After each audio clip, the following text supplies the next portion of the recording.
How's it going, everybody? I'm sitting here at Tolman's Gearhead University with Jayme Lewis, a bass player who can actually play his fucking instrument.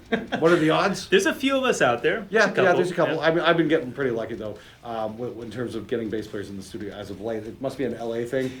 I had Anthony Crawford in not too long ago, and he was amazing. He's so good. I believe it. And, it's like, you've got some chops. That's great. There's a bunch of them running around. We got Adam Neely here. Adam's a great bass player. Oh, yeah, he is, definitely. It's great. After spending 22, 23 years recording Sid Vicious wannabes, it's nice to be able to meet some people who can actually fucking play the instrument.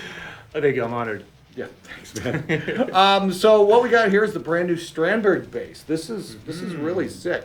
I love the finish. It's really cool.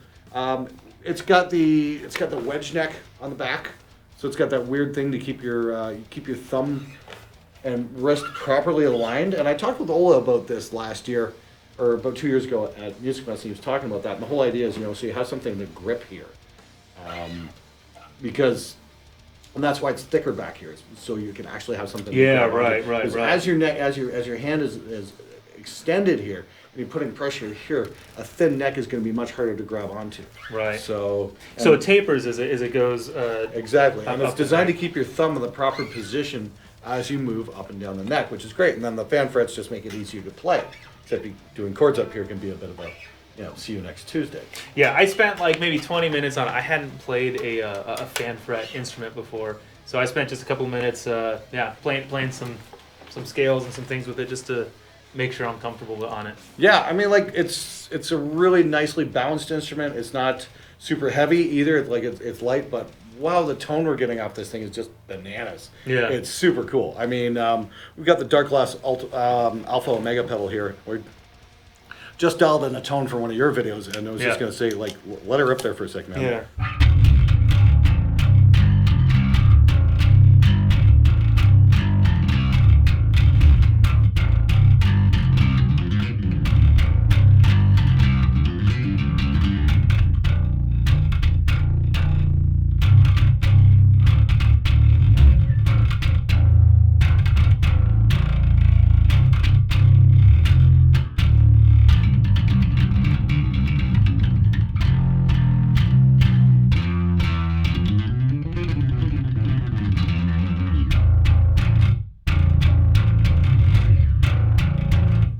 That's ridiculous, man. I love it, dude. It's so good.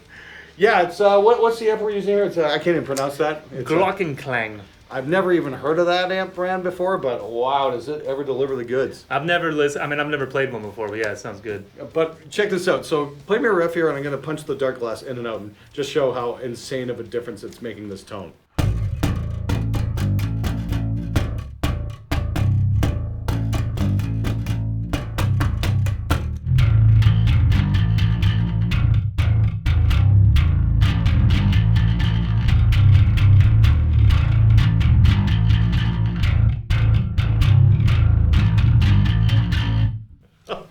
That is just insane, man. It's fucking brutal. Yeah. That is. That's just ridiculous. And that's like a little 2x10. That's a 210 cabinet. I just noticed that. And it's just like, you guys aren't seeing this right now, but the whole camera crew is just running to the bathroom right now. It's like, I've seen their noses bleed. Yeah. So much bottom coming out of this. It's just insane. I can feel the wind just going against my leg. Like, holy crap. So, wow, the Dark Glass Alpha Omega Ultra is pretty freaking sick, and if Doug from Dark Glass is watching this, hey man, you should really send me one of these things because I think it's super cool.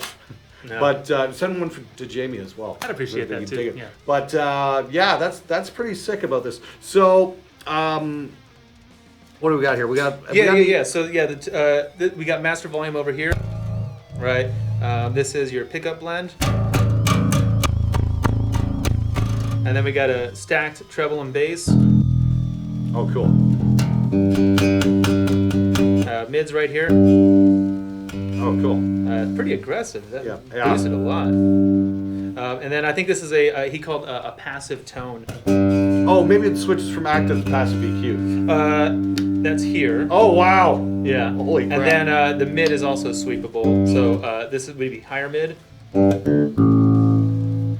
Versus like low mids. Holy shit. good. Yeah, Yeah. they can get a lot of that just out of the guitar itself. That's pretty sick, actually. I'm super impressed with a lot of the Strandberg designs, but it's so cool that they finally done a bass. Well, and here's what I look for, especially I mostly play passive instruments. So Okay. that 10 times fast. But so when I'm playing an active bass, what I look for is if I set everything in the center, does it still sound good? And if it's delivering there, then I know that as soon as I start adjusting shit, it's good. But if you play a bass and you're like, oh, it's not there yet, hold on, let me start tweaking. That's a bad sign. That means that instrument's not for thing's you. absolutely fierce, though. Holy Yeah. smokes! Yeah, I want to get one of those in the studio. Definitely. Yeah, fantastic instrument. Absolutely fantastic. I don't know the retail on it. I will have to do a little research or put a link in the description below. You guys can find out what this is going to set you back. I'm guessing it's not exactly going to be cheap. No. Well, and it's also, I don't know where, but it's definitely chambered. I feel like if I throw it up, it's going to float its way down. It's kidding. extremely light. I mean, like you can hold it with one hand. You know? Well, there you go. Nothing to it. Fantastic. All right, so that's it from Tillman's Gearhead University. I just want to thank Jayme Lewis for being on the show. My pleasure, man. Very cool. Definitely check out the Strandberg 5-string bass and the Dark Glass Alpha Omega Ultra. Until next time, Hosadigi, boy.